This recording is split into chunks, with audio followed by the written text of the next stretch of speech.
ನಮಸ್ಕಾರ ಕರ್ನಾಟಕ. ಸೀಸನ್ ಚಪ್ಪಾಳೆ ಹೋಯ್ತು, ವಾರದ ಚಪ್ಪಾಳೆ ಬಂತು.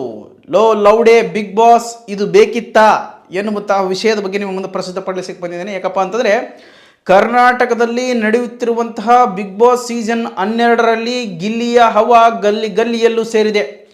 ಅವನು ಏನಾರ ಆಗಲಿ ವರ್ಷ ಒಟ್ಟು ಈ ಬಿಗ್ ಬಾಸ್ದರ ಆಗಲಿ ನಂಬದರ ಆಗಲಿ ವರ್ಷ ಎಲ್ಲಿಗೆ ತಡ್ಕಂತಿ? ಯಾರು ಹೇಳಿದ್ರೆ ಕೇಳಂಗಿಲ್ಲ. ಈ ವರ್ಷ ಗಿಲ್ಲಿ ಆ ರೇಂಜ್ಗೆ ಎಂಟರ್ಟೈನ್ಮೆಂಟ್ ಕೊಟ್ಟಾನ, ನಮಗೆಲ್ಲ ಮನೋರಂಜನೆ ಕೊಟ್ಟಾನ, ಅವನೇ ಗೆಲ್ಲಬೇಕು. ಇಲ್ಲಪ್ಪ ಅಂದ್ರೆ ಅವ್ನು ಗೆಲ್ಲಪ್ಪ ಅಂದ್ರೆ ಇವತ್ತು ಇಡೀ ಬಿಗ್ ಬಾಸ್ ಬ್ಯಾನ್ ಮಾಡುವಂಥ ಸಂದರ್ಭದೊಳಗೆ ನಾವು ಇದೀವಿ ಅನ್ನುವಂಥ ವಿಚಾರದೊಳಗೆ ಗಿಲ್ಲಿ ಹವಾದ ಅವರ ಅಭಿಮಾನಿಗಳು ಅವರನ್ನು ಬಯಸುವಂತಹ ಅಥವಾ ಅವರನ್ನು ಆರೈಸುವಂತಹ ಒಂದು ಜನಬಳಗ ಅಂದರೆ ಕರ್ನಾಟಕದ ಜನತೆ ಗಿಲ್ಲಿಯನ್ನು ಬಿಡಲಿಲ್ಲ ಎನ್ನುವುದಕ್ಕೆ ಮತ್ತೊಂದು ಸಾಕ್ಷಿಯಾಗಿದೆ. ಯಾಕಪ್ಪ ಅಂದರೆ ಕಲರ್ಸ್ ಕನ್ನಡದ ಅಥವಾ ಬಿಗ್ ಬಾಸ್ ನಡೆಸುವಂತಹ ಮಹಾನ್ ಕಚಡಗಳು ಈ ವಾರದ ಸೀಸನ್ ಬೇರೆ ಮತ್ತು ಇಡೀ ಸೀಸನ್ಗೆ ಒಳ್ಳೆಯ ಚಪ್ಪಾಳೆ ಅಂತೇಳಿ ಕಿಚ್ಚನ ಅವರ ಕೈಲಿದ್ದ ಧ್ರುವಂತಿಗೆ ಕೊಡಿಸಿದ್ರು. ಅದು ಎಲ್ಲ ಕಡೆಯಲ್ಲೂ ವ್ಯಾಪಕ ಟೀಕೆ ಆಗಿಬಿಡ್ತು. ಅವನು ಎಲ್ಲರೂ ಕಮೆಂಟ್ ಹಾಕತ್ತಿಬಿಟ್ರು, ಧ್ರುವಂತ್ ಏನು ಸಾಧನೆ ಮಾಡ್ಯಾನ, ಏನು ಗೆಣಸ್ ಕೆರ್ದಾನ, ಈ ಸುದೀಪ್ಗರ ಬುದ್ಧಿ ಐತೇ ಇಲ್ಲ, ಹೆಂಗೆ ಚಪ್ಪಾಳೆ ಕೊಟ್ಟ ಅಂತೇಳಿ ಎಲ್ಲ ಕಡೆ ಹಿಗ್ಗ ತರಟೆ ತಗೊಂಡ್ಬಿಟ್ರು. ಸೊ ಅವಾಗ ಭಯ ಬಿದ್ದಂತಹ ಕಲರ್ಸ್ ಕನ್ನಡದ ಚಾನಲ್ ಮತ್ತು ಬಿಗ್ ಬಾಸ್ ನಡೆಸುವಂತಹ ಮಹಾನ್ ಶಾಣ್ಯರು ಇವರೆಲ್ಲ ಏನು ಮಾಡಿದ್ರು, ಈ ಪೋಸ್ಟ್ರನ್ನು ಚೇಂಜ್ ಮಾಡಿಬಿಟ್ರು. ಏನಂತ, ಇಡೀ ಸೀಸನ್ ಕಿಚ್ಚನ ಚಪ್ಪಾಳೆ ಅಂತ ಇದ್ದದ್ದನ್ನು ಮತ್ತೊಂದು ಸರಿ ಅದನ್ನು ಡಿಲೀಟ್ ಮಾಡಿಕೊಂಡು ಈಗ ವಾರದ ಚಪ್ಪಾಳೆ ಅಥವಾ ವಾರದ ಕಿಚ್ಚನ ಚಪ್ಪಾಳೆ ಧ್ರುವಂತಗೆ ಅಂತೇಳಿ ಪೋಸ್ಟರ್ ಮಾಡ್ಯಾರ. ಆ ಪೋಸ್ಟ್ರಿಗೆ ಎಲ್ಲ ಕಡೆ ಹರಿದಾಡಕಚ್ಚೈತಿ. ನೀವು ನೋಡ್ತಾ ಇದ್ರಿ, ಏನು ಸ್ಕ್ರೀನ್ ಮೇಲೆ ಬರ್ತಾ ಇದೆ ಆ ಒಂದು ಫೋಟೋದಲ್ಲಿ ಆ ಧ್ರುವಂತ್ ಕೈ ಮುಕ್ಕೊಂಡಿದ್ದಾನೆ. ಅಲ್ಲಿ ಸೀಸನ್ ಚಪ್ಪಾಳೆ ಅಂತ ಮೊದಲು ಫೋಟೋದಲ್ಲಿ ಇತ್ತು. ಈ ಕಡೆ ಭಾಗದಲ್ಲಿ ವಾರದ ಚಪ್ಪಾಳೆ ಧ್ರುವಂತಿಗೆ ಅಂತೇಳಿ ಈ ಸರಿ ಸೇರಿಸಿದ್ದಾರೆ. ಯಾಕೆ ಆಯ್ತು ಇದು? ಯಾಕೆ ಆಗಬೇಕಾಗಿತ್ತು? ಹೌದು, ಇದು ಮಾಡಿದ್ದು ಸರಿನೇ. ಯಾಕಪ್ಪ ನೀವು ಕಲರ್ಸ್ ಕನ್ನಡ ನೀವು ಮಾಡಿದಿಲ್ಲ ಕರೆಕ್ಟ್. ನಾವು ತೊರಸ್ಕೊಳೋ ಮಕ್ಕಳು ಟಿ ವಿ ನೋಡೋರು, ನಾವೇನು ಊಸ್ಕೊಳೋ ಮಕ್ಕಳ? ನಮ್ಗೆ ಗೊತ್ತಾಗೋದಲ್ಲ ಯಾರು ಸರಿ ಮಾಡ್ಯಾರ ಯಾರು ಸರಿ ಇಲ್ಲ ಅಂತೇಳಿ. ಇವು ಹುಚ್ಚು ಬಿಡ್ರಿ ಇಂಥವು. ನೀವು ಕರ್ನಾಟಕದಲ್ಲಿ ನಡೆಸುವಂತಹ ಇದೆಲ್ಲ ಮುಂಬೈ ಟೀಮ್ ಇದು. ಬಿಗ್ ಬಾಸ್ ನಡೆಸುವಂಥದ್ದು ಮಾಹಿತಿ ಪಕ್ಕ ಸಿಕ್ಕದ ನಮ್ಗೆ. ನೀವು ಮುಂಬೈ ಟೀಮ್ನವರು, ನಿಮಗೆ ಈ ಕರ್ನಾಟಕದ ಬಗ್ಗೆ ಗೊತ್ತಿಲ್ಲ. ಕನ್ನಡದ ಕುಡಿ ಒಳಗೆ ಆ ಧರ್ಮದ ನುಡಿ ಐತೆ ಮತ್ತು ಆ ಧೈರ್ಯದ ಕುಡಿಗಳು ನಾವೆಲ್ಲ. ಸೊ ಹಂಗಾಗಿ ನಮ್ಮನ್ನು ಕೆಣಕುವಂಥ ವಿಚಾರಗಳು ಬೇಡ. ಸರಿ ಇದನ್ನು ಸರಿ ಅಂತ ಹೇಳ್ರಿ, ತಪ್ಪದನ್ನು ತಪ್ಪು ಅಂತ ಹೇಳ್ರಿ, ಒಪ್ಪಿಗೆಂತೀವಿ. ಅದು ಬಿಟ್ಟು ನಿಮ್ಮದ ಏನಾರ ದಿಮಾಗ್ ಕಡ್ಸಕ್ಕೆ ಬಂದ್ರ ಅಥವಾ ನಿಮ್ಮದ ಏನಾರ ಮುಗುಳು ತುಂಬಿ ದಗದ ಮಾಡಕ್ಕೆ ಬಂದ್ರ ಇಲ್ಲಿ ಯಾರು ಕೇಳಂಗಿಲ್ಲ. ಇಲ್ಲಿ ಯಾರ್ಯಾರು ಕೇಳಂಗಿಲ್ಲ. ಕಿಚ್ಚ ಸುದೀಪ್ ಅವರು ನಿಮ್ಮ ಪೇಮೆಂಟ್, ನೀವು ಕೊಡುವಂಥ ಪೇಮೆಂಟ್ ಒಂದು ಸ್ವಲ್ಪ ಜಾಸ್ತಿ ಮಾಡಿ ನೀವು ಹೇಳ್ದಂಗೆ ಕೇಳ್ಬೋದು. ಅಥವಾ ಅವರಿರೋ ಬ್ಯುಸಿ ಮಟ್ಟದಲ್ಲಿ ಅವರಂತೂ ಎಲ್ಲ ಶೋಗಳನ್ನು ನೋಡ್ಕೊಂಡು ಬಂದಿರೋಕ್ಕಾಗಲ್ಲ. ನೀವು ಹೇಳಿರೋ ಮಾತಿಗೆ ನೀವು ಬರೆದು ಕೊಟ್ಟಿರುವಂಥ ಒಂದು ಟೈಪಿಂಗಿಗೆ ಅವ್ರು ಹೋಗಿ ಧ್ರುವಂತ್ಗೆ ನನ್ನ ಈ ವಾರದ ಕಿಚ್ಚನ ಚಪ್ಪಾಳೆ, ಧ್ರುವಂತ್ಗೆ ಇಡೀ ಸೀಸನ್ನ ಕಿಚ್ಚನ ಚಪ್ಪಾಳೆ ಅಂತ ಕೊಟ್ಟಿರ್ಬೋದು ನಿಮ್ಮ ಮಾತು ಕೇಳಿ. ಸುದೀಪ್ ಅವರು ಅಷ್ಟು ದಡ್ರಲ್ಲ. ಬಟ್ ಅವ್ರು ಏನೋ ನೀವು ಶೋನ ಕರೆಕ್ಟಾಗಿ ನಡೆಸಿರ್ತೀರಿ, ನಿಮ್ಮ ಮೇಲೆ ಇರುವಂಥ ಒಂದು ಅಭಿಮಾನಕ್ಕೋಸ್ಕರ ಅವ್ರು ಕೊಟ್ಟಿರ್ಬೋದು. ಅದ್ರ ಬಗ್ಗೆ ಬೇರೆ ಚರ್ಚೆ. ಆದರೂ ಕೂಡ ಕೆಲವೊಂದು ಕಡೆ ಸುದೀಪ್ ಅವರ ಮೇಲೆ ಕೂಡ ಕರ್ನಾಟಕದ ಜನತೆ ಒಂದು ಸ್ವಲ್ಪ ಸಿಟ್ಟು ಮಾಡ್ಕೊಂಡಿದ್ದಾರೆ. ಯಾಕಪ್ಪ ಅಂದ್ರೆ ಅವ್ರು ಹೇಳಿದ ಮಾತಿಗೆ ಅವ್ರು ಕೊಡುವಂಥ ಪೇಮೆಂಟ್ಗೋಸ್ಕರ ಅವ್ರು ಮಾತೆಲ್ಲ ಕೇಳಬಾರ್ದು ಅಂತಕ್ಕಂಥದ್ದಷ್ಟೇ ಅವ್ರ ಉದ್ದೇಶ. ಅದು ಬಿಟ್ಟರೆ ಏನಿಲ್ಲ. ಕಿಚ್ಚ ಸುದೀಪರಿಗೆ ಯಾವತ್ತೂ ಗೌರವ ಕಡಿಮೆ ಆಗಿಲ್ಲ. ಆದ್ರೆ ಒಂದು ಮಾತನ್ನು ಹೇಳ್ತೀನಿ, ಯಾವುದೇ ಕಾರಣಕ್ಕೂ ನೀವು ಬಿಗ್ ಬಾಸ್ ನಡೆಸೋದ್ರಿಂದ ಭಾಳಷ್ಟು ಸಂಕಟಗಳನ್ನು ಮನಸ್ಸಿಗೆ ತಂದು ಹಾಕೋತೀರಿ ಅಥವಾ ಮೈಗೆ ತಂದು ಹಾಕೋತೀರಿ. ಯಾಕಪ್ಪ ಅಂತಂದ್ರೆ ಅವ್ರು ಹೇಳಿದ್ದನ್ನೆಲ್ಲ ಮಾಡಾಕೋಬಿಡ್ರಿ. ಸರಿನಾ, ಇದು ತಪ್ಪ? ಯಾವುದೇ ಕಾರ್ಯಕ್ರಮಕ್ಕೆ ಹೋದ್ರೂ ಗಿಲ್ಲಿ ಗೆಲ್ಲಬೇಕು ಸರ್ ಅಂತ ನಿಮ್ಗೆ ಕೂಗಿದ್ದು ಗೊತ್ತಿದೆ ಸುದೀಪ್ ಸರ್ ಅವರೇ. ಆದರೂ ಕೂಡ ನೀವು ಗಿಲ್ಲಿಯನ್ನು ಮರೆತು ಧ್ರುವಂತ ಕೊಟ್ಟಿರಿ. ನೀವೇ ವಾರ ಅವನ್ನ ಕರೆದುಬಿಟ್ಟು ಗಿಲ್ಲಿಗೆ ಚಾಳೆಹಣ್ಣು ತಿನ್ನಿಸಿದ್ನೆ, ಅವನಿಗೆ ಏನೇನೋ ಕಾಮಿಡಿ ಮಾಡಿದ್ನೆ. ಇಡೀ ಸಂಡೇದಲ್ಲಿ ತಗೊಳ್ರಿ, ನೀವೇ ತಗೊಂಬಿಡ್ರಿ ನೋಡೋಣ. ಆದ್ರೆ ನೀವಂತೂ ಭಾಳ ಬುದ್ಧಿವಂತರಲ್ಲಪ್ಪ. ನಾವಂತೂ ಬಿಗ್ ಬಾಸ್ ಸೀಸನ್ ನಡೆಸಿಕೊಟ್ಟವ್ರಲ್ಲ, ಅದ್ರ ಬಗ್ಗೆ ತಿಳುವಳಿಕೆನೂ ಇಲ್ಲ ಬಿಡು. ಆಯ್ತು, ನಾವು ದಡ್ರು, ಹಸಿ ದಡ್ರಪ್ಪ. ಕಿಚ್ಚ ಸುದೀಪ್ ಅವರೇ ನೀವಂತೂ ಏನು ದಡ್ರಲ್ಲಲ್ಲ.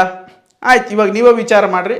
ಪ್ರತಿ ಭಾನುವಾರ ಯಾರ ಜೊತೆ ನೀವು ಜಾಸ್ತಿ ಡಿಬೇಟ್ ಮಾಡ್ತಾರಪ್ಪ ಅಥವಾ ಯಾರ ಜೊತೆಗೆ ಜಾಸ್ತಿ ಮಾತಾಡ್ತಾರೆ? ನೀವು ಕಾಮಿಡಿ ಮಾಡೋದಾಗಿರಲಿ, ಮಾತುಗಳನ್ನು ಮಾಡೋದಾಗಿರಲಿ, ಪ್ರತಿ ಪ್ರಶ್ನೆ ಕೇಳುವುದಾಗಲಿ, ವಿಶೇಷವಾಗಿ ಪ್ರಶ್ನೆಗಳನ್ನು ಕೇಳೋದಾಗಿರಲಿ, ಅಥವಾ ವಿಶೇಷವಾಗಿ ಒಂದು ಕಂಟೆಂಟ್ ಬೇಕಪ್ಪ ಅಂತ ಯಾರ ಬಗ್ಗೆ ವಿಚಾರ ಮಾಡ್ತೀರಿ? ನಿಮ್ಮ ತಲೆಯಲ್ಲಿ ಫಸ್ಟ್ ಬರೋದೇ ಗಿಲ್ಲಿ. ಈ 12 ಸೀಸನ್ನಲ್ಲಿ ಯಾರು ನೆನೆಸ್ಕೋತಿರೋ ಇಲ್ವೋ ಗೊತ್ತಿಲ್ಲ, ಗಿಲ್ಲಿನ ಮಾತ್ರ ನೀವು ಪಕ್ಕ ನೆನೆಸ್ಕೊತೀರ ಅನ್ನೋದು ಈಗ ಖಾತ್ರಿ ಆಗಿಬಿಡತ್ತೆ. ಅದಕ್ಕೋಸ್ಕರ ಹೇಳಕತ್ತೀನಿ, ಬಿಗ್ ಬಾಸ್ ಅವರೇ, ಕಿಚ್ಚ ಸುದೀಪ್ ಅವ್ರ ಮೈಂಡ್ ವಾಶ್ ಮಾಡೋಕೆ ಹೋಗ್ಬೇಡ್ರಿ. ಇದು ನಡೆಯಂಗಿಲ್ಲ. ಹುಚ್ಚುಚ್ಚಾಕಾರ ನಡೆಯಂಗಿಲ್ಲ, ಲುಚ್ಚ ಆಕಾರ ನಡೆಯಂಗಿಲ್ಲ. ಹುಚ್ಚುಚ್ಚಾಕಾರ ಮಾಡಿದ್ರೆ ಮೆಟ್ ತೊಗೊಂಡು ಮುಟ್ಟಿ ತಗೊಂಡು ಬಡಿತಾರೆ ನಮ್ಮ ಜನ. ಹಂಗೆ ವಿಚಾರ ಮಾಡಿರಿ. ಕೈಗೆ ಸಿಕ್ಕ್ರಪ್ಪ ಅಂತಂದ್ರೆ ನೋಡ್ರಿ, ಬಿಗ್ ಬಾಸ್ ನಡೆಸೋರು ನೀವು. ಬಿಗ್ ಬಾಸ್ನಲ್ಲಿ ಏನಾರ ಗಿಲ್ಲಿ ಗೆಲ್ಲಾರ್ದೆ ಹೋದ್ರೆ ಇನ್ನೊಂದು ಸರಿ ನಿಮ್ಮ ಬಿಗ್ ಬಾಸ್ ಈ ಕರ್ನಾಟಕದಲ್ಲಿ ನಡಿಬೇಕಾದ್ರೆ ಭಾಳ ಕಷ್ಟ ಆಗ್ತೈತೆ. ಆಮೇಲೆ ನಿಮ್ಮ ನಿರ್ಧಾರಗಳು ನಡೆಯಂಗಿಲ್ಲ. ಆ ರೇಂಜ್ಗೆ ಇವತ್ತು ಮನೆಯಿಂದ ಹಿಡಿದು ಬೆಂಗಳೂರಿಂದ ಹಿಡಿದು ಮಂಡ್ಯದವರೆಗೂ ಜನ ಪಾದಯಾತ್ರೆ ಮಾಡಕತ್ತಾರ. ಮತ್ತು ಗಿಲ್ಲಿಯನ್ನು ಗೆಲ್ಲಿಸಲೇಬೇಕಂತೇಳಿ ಹಾಲಿನ ಅಭಿಷೇಕ, ಏನೇನೋ ಅಭಿಷೇಕ, ಹೋಮ ಹವನಗಳು ಎಲ್ಲವನ್ನು ಮಾಡಕತ್ತಿಬಿಟ್ರೆ. ಸೊ ಹಾಗಾಗಿ ಗಿಲ್ಲಿ ಏನಾಗ್ಬಿಡ್ತಪ್ಪ ಅಂದ್ರೆ ದೊಡ್ಡ ದೊಡ್ಡ ಸ್ಟಾರ್ ನಟರಿಗಿಂತಲೂ ದೊಡ್ಡ ಸ್ಟಾರ್ ಬಂದ್ಬಿಡತ್ತೆ. ಎಂತೆಂಥ ಸ್ಟಾರ್ಗಳು ಮಕ್ಕಳೇ ಮಲಗಿಬಿಟ್ರೆ ಗಿಲ್ಲಿ ಮುಂದೆ. ಯಾವುದೇ ಸೀಸನ್ನಲ್ಲೂ ಈ ರೇಂಜಿಗೆ ಈ ಪರಿಪ್ರಮಾಣದಲ್ಲಿ ಅಭಿಮಾನಿ ಬಳಗವನ್ನು ಯಾರು ಕೂಡ ಗಳಿಸಿರಲಿಲ್ಲ ಬಿಗ್ ಬಾಸಲ್ಲಿ ಬಂದವರು. ಏನಪ್ಪ ನನಗಂತೂ ನೋಡಿ ದಿಗ್ಭ್ರಮಣೆ ಆಗಿಬಿಟ್ಟೈತಿ. ಗಿಲ್ಲಿ ಗಿಲ್ಲಿ ಗಿಲ್ಲಿ ಗಿಲ್ಲಿ, ಯಾವುದೇ ಗಲ್ಲಿಗೆ ಹೋದರೂ ಗಿಲ್ಲಿ ಗಿಲ್ಲಿ ಗಿಲ್ಲಿ. ದಿಲ್ಲಿ ಒಳಗಿರುವಂಥ ಕನ್ನಡಿಗರು ಕೂಡ ಗಿಲ್ಲಿ ಗಿಲ್ಲಿ ಗಿಲ್ಲಿ. ಅಬ್ಬಾಬಾಬಾಬಾಬಾಬಾಬಾ, ಏನು ಅಭಿಮಾನಿ ಬಳಗ, ಯಾವ ರೀತಿ ಜನರ ಮನಸ್ಸನ್ನು ಗೆದ್ದಿರ್ಬೋದು. ಅದಕ್ಕೆ ಅವನು ಹೇಳ್ತಾನೆ ಸಕಲ ಕಲ ವಲ್ಲಭ ಎಲ್ಲವನ್ನ ಬಲ್ಲಭ ಅಂತೇಳಿ. ಯಾರ ರೇಂಜಿಗೆ ತಲೆ ಓಡಿಸ್ತಿರ್ಬಿಡ, ಪಾಯಿಂಟು ಕವನಗಳು, ಆ ರೀತಿಯಲ್ಲಿರುವಂತಹ ಒಂದು ಭಾವನೆಗಳು, ಏನು ಆ ರೇಂಜಿಗೆ ಇಷ್ಟು ಮೈಂಡೆಡ್ ಇರುತ್ತೆ ಕೆಲವೊಬ್ಬರಿಗೆ ಅಂತ. ನೋಡ್ರೆ ತೆಳ್ಳಗೆ ಚಾಕಿದ್ದಂಗೆ ಅದನ್ನು ಯಾರನ್ನ ಒಂದು ಗಟ್ಟಿ ಉಳಾಳ ಒದ್ಬಿಟ್ರೆ ಎದ್ದೇಳಕ್ಕೆ ಬರೋಲ್ಲ. ಆದರೂ ಆ ರೇಂಜಿಗೆ ಮೈಂಡ್ ಸೆಟ್ ಐತೆ ಅದಕ್ಕೆ. ಅಂದರೆ ಉದಾಹರಣೆ ಕೊಟ್ಟಿದ್ದು ನಾನು ಅಷ್ಟೇ. ನಾವು ಅಂತಿರ್ತೀವಿ ತಿಕ್ತಿಕೊಳ್ಳೇನು ಮಾತಾಡಂಗಿಲ್ಲ, ನಾವು ಸರಿಗೆ ಮಾತಾಡ್ತೀವಿ ಎಲ್ಲನೂ. ಸೊ ಹಂಗಾಗಿ ನಾ ಹೇಳಕ್ಕೆ ಹಚ್ಚಿರೋದು ವಿಚಾರಪ್ಪ ಅಂದ್ರೆ ಮೈಂಡು ಆ ರೇಂಜ್ಗೆ ಐತೆ ಅಂತ. ಅಂದರೆ ಮೂರ್ತಿ ಚಿಕ್ಕದಾದರೂ ಕೀರ್ತಿ ದೊಡ್ಡದು ಎನ್ನುವಂಥದ್ದನ್ನು ಗಿಲ್ಲಿ ನೋಡಿನೇ ಕಲಿಬೇಕು ನಾವು. ಅಲ್ಲಿರುವಂಥ ಯಾವ ಆಟಗಾರರು ಕೂಡ ದಕ್ಕಂಗಲ್ಲ ಈಗ ಸದ್ಯ ಗಿಲ್ಲಿ. ಅವು ಒಗೆದು ಬಿಡ್ತಾರೆ ಒಗದ್ರಿಗಿನ ಈಗ ಆಟದಾಗ. ಆದ್ರೆ ಆತನ ವೈಶಿಷ್ಟ್ಯತೆ, ಆತನ ವ್ಯಕ್ತಿತ್ವ ಇಡೀ ಕರ್ನಾಟಕದಲ್ಲೇ ಯಾರೂ ಮಾಡಿಲ್ಲ. ಆತನ ಸಾಧನೆಯನ್ನು ಕೇವಲ ಒಂದು ಶೋದಿಂದ ಹೊರಗಡೆ ಬಂದಮೇಲೆ ಒಂದಷ್ಟು ಫೇಮಸ್ ಆಗಿರ್ಬೋದು ಕೆಲವೊಬ್ಬರು. ಆದರೆ ಶೋದ ಒಳಗೆ ಇರೋದ್ರೊಳಗೇ ಈ ರೇಂಜ್ಗೆ ಏನು ನಾಳೆ ಮಂಡ್ಯದೊಳಗೆ ಎಲ್ಲೇನ ಸೀಟ್ ಸಿಕ್ಕರಿಗೆ ಗೆದ್ದು ಬಿಡ್ತಾನೆ, MLA ಪಮ್ಮೆಲೆ ಆಗಿಬಿಡೋ ಪೈಕಿ ಆ ರೇಂಜಿಗೆ ಹೆಸರು ಮಾಡಕತ್ತೇನ. ಹಿಂದೊಮ್ಮೆ ಮಂಡ್ಯದ ಗಂಡು ಅಂತಂದ್ರೆ ಅಂಬರೀಷ್ ಅವರು ಅಂತಿದ್ರು. ಇವತ್ತು ಮಂಡ್ಯದ ಗಂಡು ಎಂದರೆ ಗಿಲ್ಲಿ ಅನ್ನುವಂಥ ರೇಂಜಿಗೆ ಬಂದ್ಬಿಟ್ಟಾನೆ ಗಿಲ್ಲಿ. ಆ ರೇಂಜಿಗೆ ಅಭಿಮಾನಿ ಬಳಗವನ್ನು ಬೆಳೆಸಿಬಿಟ್ಟಾನ. ಏನಪ್ಪ ಈ ರೇಂಜಿಗೆ ಅಂತ ನಾನಂತೂ ಎಲ್ಲೂ ನೋಡಿಲ್ಲ. ಯಾವುದೇ ಸೀಸನ್ ಆಗಲಿ ಯಾವುದೇ ಭಾಷೆಯಲ್ಲಿ ಈ ರೇಂಜಿಗೆ ಅಭಿಮಾನಿ ಬಳಗವನ್ನು ಗಳಿಸಿದ್ದು ನೋಡಿಲ್ಲ. ಆದರೆ ವಿಚಿತ್ರಪ್ಪ ಅಂದ್ರೆ ಭಾರಿ ವಿಚಿತ್ರ. ಈ ಬಿಗ್ ಬಾಸ್ ಕನ್ನಡ ಸೀಸನ್ 12 ಮಾತ್ರ ಎಲ್ಲರಿಗೂ ಕೂಡ ಅಚ್ಚಳಿಯದಂತೆ ಮೂಡ್ತದೆ. ಸೊ ಹಂಗಾಗಿ ಕಲರ್ಸ್ ಕನ್ನಡದಲ್ಲಿ ಎಚ್ಚರದಿಂದ ಹೆಜ್ಜೆ ಇಲ್ಲಪ್ಪ ಅಂದ್ರೆ ಹುಚ್ಚುಚ್ಚಾಂಗ್ ಬಡಿಯೋದಂತ ಗ್ಯಾರಂಟಿ. ಮಂದಿ ಅಷ್ಟು ರೋಚಿಗೆ ಎದ್ದುಬಿಟ್ರ. ನೀವು ಈಗಂತೂ ಇವತ್ತಿನ ದಿನಂತೂ ಯಾವ ಪ್ರೋಮೋದಲ್ಲೂ ಗಿಲ್ಲಿನ ತೋರಿಸಿಲ್ಲ. ಇದು ಹೊಸ ನಾಟಕ ಎಬ್ಸಿಬಿಟ್ರಿ, ಆಗಲೇ ಕುತಂತ್ರ ಮಾಡಕತ್ತಿಬಿಟ್ರಿ, ಹೆಂಗಾರ ಮಾಡಿ ಗಿಲ್ಲಿನ ಸೋಲಿಸ್ಬೇಕು. ಈ ಸೀಸನ್ ಚಪ್ಪಾಳೆ ತೊಗೊಂಡಿದ್ದಕ್ಕೆ ಈ ರೇಂಜಿಗೆ ಜನ ರೋಚಿಗೆದ್ದಾರ. ಇನ್ನು ನೀವೇನರ ಗಿಲ್ಲಿನ ಬಿಟ್ಟು ಬ್ಯಾರೆಯವ್ರನ್ನ ಏನಾರ ಗೆಲ್ಸಿದ್ರಪ್ಪ ಕಾಲು ಮರಿ ತೊಗೊಂಡು ಬಿಡ್ತಾರೆ ನೋಡಿ ಕರ್ರಗ ಹಂಗೆ. ಇದಂತೂ ಫಿಕ್ಸ್. ಮಾತಿಗೆ ಹೊಡಿತಾರೆ, ಮೆಟ್ಟಲ್ಲಿ ಹೊಡಿತಾರೆ, ಮುಟ್ಟು ನೋಡ್ಕೊಳಂಗೆ ಹೊಡಿತಾರೆ ನೋಡ್ರಿ. ಆ ರೇಂಜಿಗೆ ನೀವು ಇನ್ನೊಂದ್ಸರಿ ಕಲರ್ಸ್ ಕನ್ನಡದಾಗಿರಲಿ ಅಥವಾ ಬಿಗ್ ಬಾಸ್ ನಡೆಸುವಂಥ ಟೀಮ್ ಆಗಿರಲಿ, ಈ ಕರ್ನಾಟಕದೊಳಗೆ ನೀವೇನಾರ ಬಿಗ್ ಬಾಸ್ ನಡೆಸ್ಬೇಕಂದ್ರೆ ಮತ್ತೆ ಭಾಳ ಕಷ್ಟ ಆಕತಿ. ಹೇಳಕತ್ತೀನಿ, ನನ್ನ ಸಲಹೆ ಇಷ್ಟೇ. ಯಾಕಪ್ಪ ಅಂದ್ರೆ ನಿಯತ್ತಿರುವಂತಹ ಅಥವಾ ಒಂದು ವ್ಯಕ್ತಿತ್ವ ಇರುವಂಥ ಹುಡುಗನಿಗೆ ಗೆಲ್ಲಿಸ್ರಿ. ಅದು ಬೇರೆ ಪ್ರಶ್ನೆ. ಬಡವ ಮತ್ತು ನಿಮ್ಮ ಪ್ಲಾನ್ ಇರ್ತಾವೆ. ಅಶ್ವಿನಿ ಗೌಡ ಅವ್ರನ್ನ ಗೆಲ್ಸಿಬಿಟ್ರೆ 50 ಲಕ್ಷ ರೂಪಾಯಿ ಕೊಡೋದಿರಂಗಿಲ್ಲ.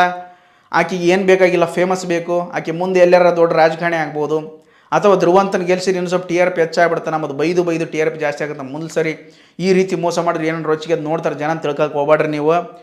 ಗಿಲ್ಲಿ ಗೆದ್ದಿಲ್ಲಪ್ಪ ಅಂತಾನೆ ಬಿಗ್ ಬಾಸ್ ಬ್ಯಾನ್ ಮಾಡುವ ಹಂತಕ್ಕೆ ಅಭಿಮಾನಿಗಳು ಬಂದುಬಿಟ್ರೆ ಆ ರೇಂಜಿಗೆ ರುಚಿಗೆ ಗೆದ್ದುಬಿಟ್ಟಾರ. ನಿಮ್ಮ ವಿಚಾರ ನಿಮ್ಮ ಕೈ ಒಳಗೈತಿ. ನಾವಂತೂ ಸಲಹೆಗಳು ಹೇಳೋರು, ಗೆದ್ದು ಬರಲಿ ಗಿಲ್ಲಿ. ಎಲ್ಲ ಕಡೆಯಲ್ಲೂ ಗಲ್ಲಿಯಲ್ಲೂ ದಿಲ್ಲಿಯಲ್ಲೂ ಗಿಲ್ಲಿಯದ್ದೇ ಜೈಕಾರ, ಜಿಲ್ಲಿಯದ್ದೇ ಓಂಕಾರ. ಸೊ ಹಾಗಾಗಿ ಗಿಲ್ಲಿ ಗೆದ್ದು ಬರಲಿ, ಗಿಲ್ಲಿಗೆ ಶುಭಾಶಯಗಳಿರಲಿ. ಅದಾದ ನಂತರ ಹೊರಗಡೆ ಬಂದ ನಂತರ ಅಂತೂ ಈ ಮಟ್ಟಿಗೆ ಸ್ಟಾರ್ ಆಗ್ತಾನೆ ಆತ. ಈಗ ಊಹೆ ಮಾಡ್ಕೊಳಕಚ್ಚಿರ. ನನ್ನ ವಿಚಾರ ಏನಪ್ಪ ಅಂದರೆ ಈಗಲೇ ಇಷ್ಟು ಬ್ರ್ಯಾಂಡ್ ಅದ, ಮುಂದೆ ಏನಾರು ಹೊರಗಡೆ ಬಂದಪ್ಪ ಅಂತ ದೊಡ್ಡ ಲೆಕ್ಕದಲ್ಲಿ ಬ್ರ್ಯಾಂಡ್ ಆಗ್ತದೆ. ಅದಾದ ನಂತರ ಯಾವುದೇ ಸ್ಟಾರ್ ನಟರಿಗಿಂತಲೂ ಈತನ ಫೇಮಸ್ ಏನೂ ಕಡಿಮೆ ಇಲ್ಲ. ಈತನ ವ್ಯಕ್ತಿತ್ವ ಕೂಡ ಭಾಳ ದೊಡ್ಡದೈತೆ. ಇನ್ನು ಜಿ ಕನ್ನಡದವ್ರ ಕೈಗೂ ಸಿಗಂಗಿಲ್ಲ. ಆ ರೇಂಜಿಗೆ ಕಾರ್ಯಕ್ರಮಗಳು ಸಿಗ್ತಾವೆ, ಆ ರೇಂಜಿಗೆ ಸಿನಿಮಾಗಳು ಸಿಗ್ತಾವೆ ಅಂತ ನನ್ನ ಅಭಿಪ್ರಾಯಪ್ಪ. ನಿಮಗೇನು ಅನಿಸುತ್ತೆ ಅಂತಕ್ಕಂಥದ್ದನ್ನು ಕಮೆಂಟ್ ಮುಖಾಂತರ ತಿಳಿಸ್ರಿ. ಮತ್ತು ಈ ನನ್ನ ಮಾತುಗಳಲ್ಲಿ ಏನಾದರೂ ಕೆಲವೊಂದಷ್ಟು ತಪ್ಪುಗಳು ಕಂಡು ಬಂದರೆ ಕ್ಷಮೆ ಇರಲಿ. ಯಾಕಪ್ಪ ನಾವು ಮಾತಾಡೋದು ಹಳ್ಳಿ ಭಾಷೆ, ಹಿಂಗೆ ನಾವು ಗ್ರಾಂಥಿಕ ಭಾಷೆ ಒಳಗೂ ಮಾತಾಡ್ತೀವಿ, ಸಾಹಿತ್ಯ ಭಾಷೆ ಒಳಗೂ ಮಾತಾಡ್ತೀವಿ. ಬಟ್ ಪೂರಾ ಪ್ರಮಾಣವಾಗಿ ಪ್ರೀತಿ ಹೊರಗೆ ಬಂದಾಗ ಒಂದಷ್ಟು ಹುಚ್ಚುಚ್ಚಾಕಾರ ಮಾತಾಡ್ಬಿಡ್ತೀವಿ. ನಾವೇನು ತೊರಗಿಸೋಳೆ ಮಕ್ಕಳಲ್ಲ, ಎಲ್ಲದ್ರಾಗೂ ವಿಚಾರ ಮಾಡಿ ಮಾತಾಡ್ತೀವಿ. ನಾವೇನು ಉದ್ರಿ ಕುಂತ್ಕೊಂಡಿಲ್ಲ. ಅದ್ರ ಬಗ್ಗೆನೂ ಭಾರಿ ಚರ್ಚೆ ಮಾತಾಡ್ತೀವಿ. ಒಳ್ಳೇದು ಮಾತಾಡಮ್ಮ, ಕೆಟ್ಟದನ್ನು ಮಾತಾಡಮ್ಮ, ಸರಿ ಇದ್ದನ್ನು ಸರಿ ಅಂತ ಹೇಳಮ್ಮ, ತಪ್ಪದನ್ನು ತತ್ತು ಅಂತ ಹೇಳಮ್ಮ. ಅಂದರೆ ಏನೈತೆ ತಪ್ಪು? ಮಾತಾಡೋದು ಕರೆಕ್ಟಾಗಿರ್ಬೇಕು ಅಷ್ಟೇ. ನಾವೇನು ಉದಾಹರಣೆ ಕೊಟ್ಟು ಮಾತಾಡಕತ್ತೀನಿ ಅಷ್ಟೇ. ಯಾರಿಗೆ ಏನು ಅಂದಿಲ್ಲಪ್ಪ. ನಾನು ಕಲರ್ಸ್ ಕನ್ನಡದವರಿಗೆ ಮತ್ತು ಬಿಗ್ ಬಾಸ್ ನಡೆಸುವಂಥ ಟೀಮ್ ಅವ್ರಿಗೆ ಅಂದೀನಿ. ಅದು ಬಿಟ್ಟಿದ್ದು ನಿಮಗೆ ಬಿಟ್ಟಿದ್ದು ಸರಿ ಇದ್ರೆ ಸರಿ ಅಂತ ಹೇಳ್ರಿ, ತಪ್ಪಿದ್ರೆ ಉಗುಳ್ರಿ. ಅದ್ರಾಗ ಏನೈತಿ? ತಪ್ಪಿದ್ರೆ ತಿದ್ಕೊಳ್ಳೋಣ ಅಂತ. ನೀವು ಬೇರೆ ಅಲ್ಲ, ನಾ ಬೇರೆ ಅಲ್ಲ. ನಾ ಹೇಳೋ ಮಾತು ನೀವು ಕೇಳ್ಬೇಕು, ನೀವು ಹೇಳೋ ಮಾತು ನಾ ಕೇಳ್ಬೇಕು. ಅದ್ರಾಗ ಏನು ತಪ್ಪೈತೆ? ಇಲ್ಲಪ್ಪ ಒಂದು ತೊರಗನ ಪೈಕಿ ಎಲ್ಲರ. ಸೊ ಹಂಗಾಗಿ ನೀವು ಏನಾರ ಅನ್ರಿ, ಒಟ್ಟು ಈ ವಿಚಾರದೊಳಗೆ ಸರಿ ಐತೆ ಸರಿ ಇಲ್ಲ ಅಂತಕ್ಕಂಥದ್ದನ್ನು ಕಮೆಂಟ್ ಮಾಡಿರಿ. ಇದೇ ಭಾಷೆಯನ್ನು ಬಳಸ್ತೀನಿ. ಯಾಕಪ್ಪ ಅಂದರೆ ಇದು ಭಾಷೆ ಭಾಳ ಸುಲಭವಾಗಿ ಬರ್ತದೆ. ಬೇರೆ ಭಾಷೆ ಅಂದರೆ ಒಂದು ಸ್ವಲ್ಪ ಕಟುಬದ್ಧವಾಗಿ ಒಂದು ಸ್ವಲ್ಪ ತಿಳ್ಕೊಂಡು ಮಾತಾಡಬೇಕಾಗ್ತದೆ. ಇದೊಂದು ಸ್ವಲ್ಪ ಇರಲಿ ಕಲರ್ಸ್ ಕನ್ನಡದವರಿಗೆ ಟಾರ್ಗೆಟ್ ಅನ್ನೋ ಒಂದು ಕಾರಣಕ್ಕೋಸ್ಕರ ಮಾತಾಡ್ತೀನಿ. ಅಷ್ಟು ಬಿಟ್ಟರೆ ಏನಿಲ್ಲ ಅಂತ ಹೇಳ್ತಾ ಈ ವಿಡಿಯೋ ಇಲ್ಲಿಗೆ ಮುಗಿಸ್ತದೆ. ಗೆದ್ದು ಬರಲಿ ಗಿಲ್ಲಿ, ಜೈ. ಧನ್ಯವಾದಗಳು.